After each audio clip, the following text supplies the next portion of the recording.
Ya, pemirsa kembali di dialog sore hari ini, pemirsa mengenai warna-warni gestur politik parpol jelang pesta demokrasi masih bersama dengan Direktur Eksekutif Ide Cipta Research and Consulting, ada Bapak Hadi Suprapto dan juga ada Ketua DPW Perindo DKI, ada Pak Effendi Syahputra masih bergabung bersama kami. Kita ke Mas Hadi terlebih dahulu, mungkin Mas Hadi tadi Anda katakan Partai Perindo ini salah satu partai yang unik, ini dari komentar responden Anda atau ada komentar lainnya dari responden? Kalau dari responden itu lebih kepada partai ini cukup dikenal oleh masyarakat ya, karena memang alasan kita melihat masyarakat memilih partai itu pertanyaan terbuka. Jadi jawabannya tidak kita buat, itu murni dari jawaban dari masyarakat. Nah, alasan paling besar mereka memilih Perindo yang pertama adalah partai nasionalis ya. Kemudian yang kedua, partainya cukup dikenal. Nah, ini kan unik dibandingkan partai-partai yang lain, berarti Partai Perindo secara sosialisasinya cukup masif mungkin di DKI Jakarta, mungkin lewat berbagai event-event dan kegiatan yang dilakukan, dan ini memberikan dampak elektoral kepada Perindo itu sendiri. Nah, itu bedanya dengan partai-partai yang lain kalau saya lihat. Oke, kalau kita ke Mas Effendi Syahputra ini selaku Ketua DPW Perindo DKI dan juga DPP Pemuda Perindo nih, ini pasti turun langsung ke lapangan dan bertemu dengan masyarakat. Ini sebenarnya seperti apa sih kiat-kiatnya merebut hati masyarakat, seperti apa? Yang pertama tadi benar kata Mas Hadi, kita memang fokus partai kita ini partai nasionalis.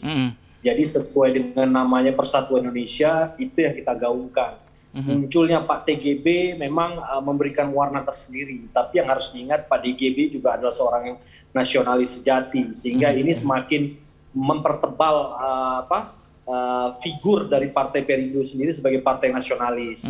Ini yang membuat kita lumayan laris ya dalam tanda kutip di tengah masyarakat.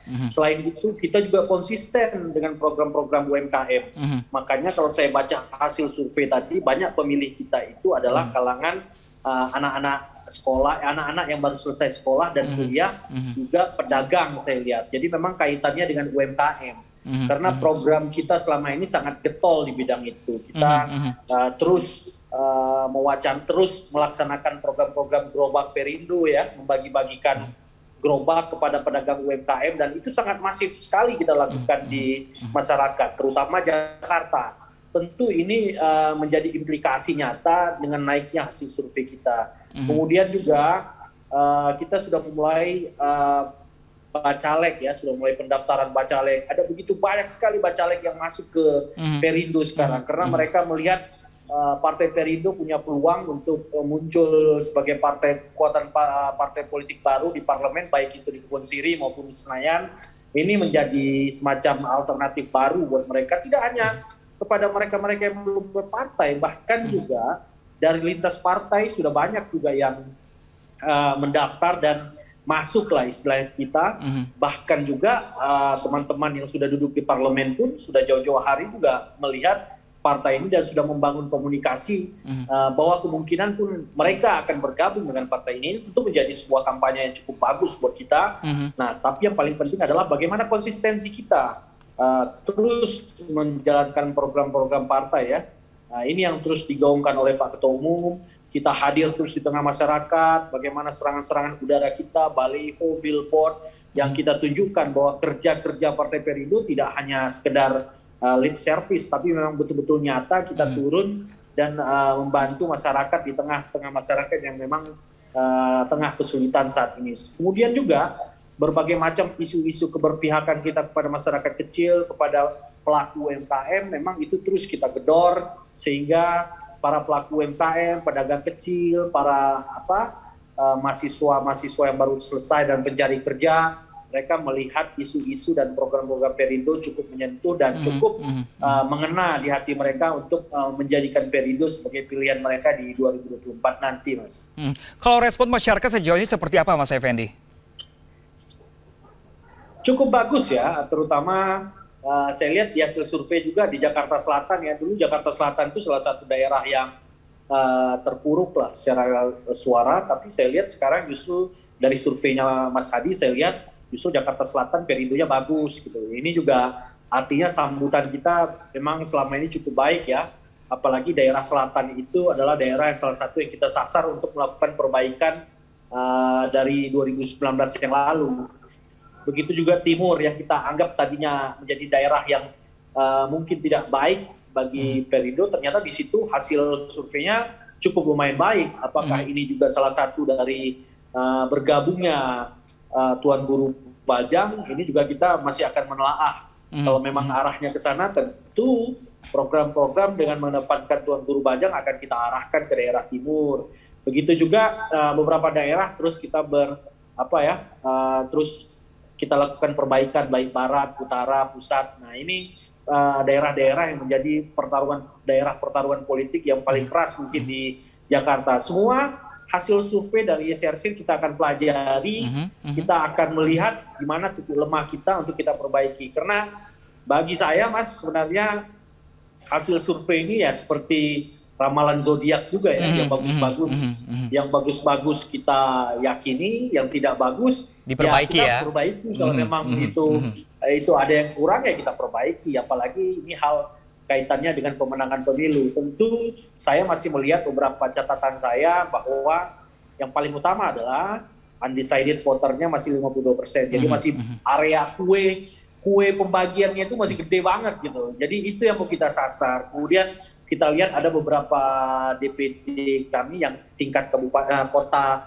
seperti utara, pusat itu masih lemah. Tentu kita akan lakukan penguatan lagi. Ini sinergis dengan program verifikasi faktual dan administrasi yang sedang berjalan saat ini.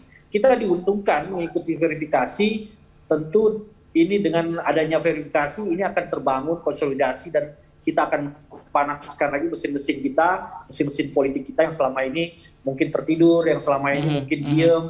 Nah, kalau ada personil-personil yang selama ini diam, kita akan ganti dengan orang-orang baru yang lebih semangat. Di samping itu, sangat banyak juga kader-kader masyarakat yang ingin menjadi kader-kader kita, ingin menjadi pengurus kita, ingin menjadi caleg kita. Tentu ini menjadi sebuah hal yang positif buat kami, di mana kita memiliki banyak pilihan untuk menempatkan mereka-mereka ini baik sebagai pengurus maupun sebagai caleg-caleg kita yang akan bertarung di 2024 nanti, Mas Pram. Oke, Pak Hadi Suprapto tadi Pak Effendi sering mengatakan undecided voters. Lalu bagaimana dengan pemilih yang belum menentukan pilihannya? Ya, kalau kita lihat di sini memang masyarakat yang tidak memilih, rahasia, tidak tahu dan tidak jawab ini kan besar sekali. Di angka 52,9% seperti yang saya sampaikan di awal, ini kan hal yang wajar karena memang belum adanya kampanye resmi. Kemudian yang kedua, mereka belum memutuskan siapa calon presidennya. Dan ditambah juga dipengaruhi nanti adalah isu-isu aktual yang terjadi, misalkan isu BBM, kemudian bagaimana keberpihakan partai politik tersebut terhadap isu-isu tersebut, belum lagi isu-isu yang lainnya. Itu akan mempengaruhi pilihan warga nanti ke depannya. Seperti itu, Mas. Oke, kalau tadi kan sejauh ini kita sudah mendengar komentar positif dari respon dari survei Anda. Lalu ada nggak komentar negatifnya dari survei Anda? Untuk partai atau? Untuk partai politik apapun, atau mungkin untuk masuk untuk Partai Perindo? Nggak ada, karena kita yang kita cek itu kan asosiasi masyarakat, alasan masyarakat memilih partai.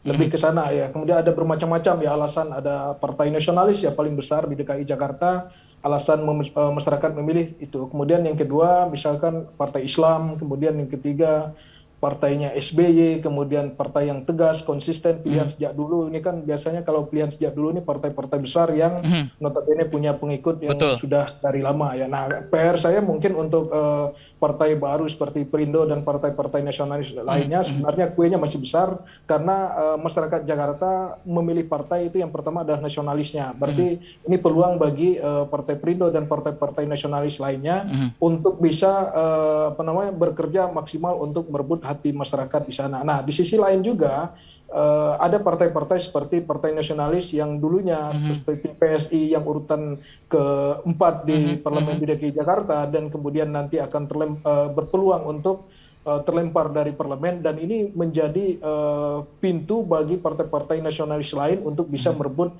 kursi di PSI tersebut. Oke, ini kan ada sejumlah partai besar yang misalnya Gerindra ini yang turun di sisi Demokrat. Mungkin pembelajaran bisa diambil dari kasus ini apa, Pak Hadi? Gerindra ini kan pemilihnya waktu pemilu 2019 itu identik dengan Prabowo, dan kemudian juga Gerindra ini kan rata-rata juga pemilih di situ adalah pemilih Anies Baswedan.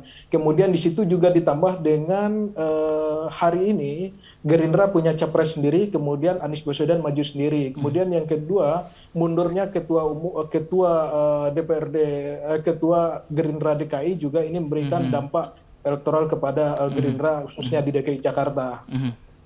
Oke, kita ke Pak Effendi. Pak Effendi, ini antisipasi seperti apa nih? Partai besar aja bisa ada yang loncat pilihannya nih. Apalagi untuk Perindo yang terbilang partai baru dan belum non-parlemen. Ini seperti apa antisipasinya?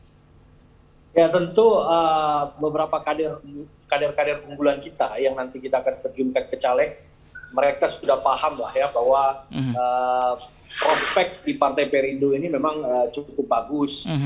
Apalagi hasil survei terus meningkat.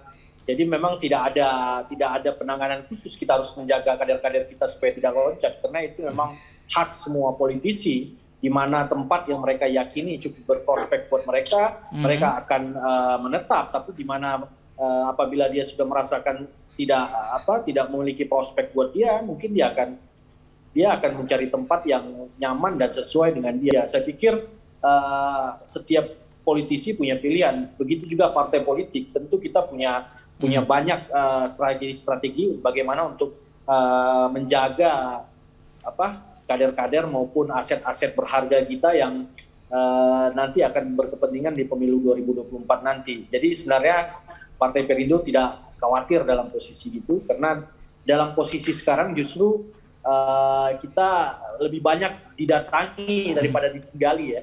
Jadi banyak sekarang partai-partai yang tidak lolos datang kepada saya, terutama untuk ingin menjadi pengurus, ingin menjadi caleg. Justru kita yang sekarang kebingungan ini menahan gempuran dari masyarakat yang ingin bergabung dengan Perindo. Saya pikir kalau bisa dikatakan ini panen, ya saya tidak mau juga ya untuk mengatakan ini panen kader, tapi saat ini adalah saat di mana Partai Perindo sedang diserbu lah dalam tanda kutip. Oke, saya juga mau nyerbu kayaknya Pak Effendi nih. Iya, lebih bagus Mas. Oke. Ya. Oke, baik.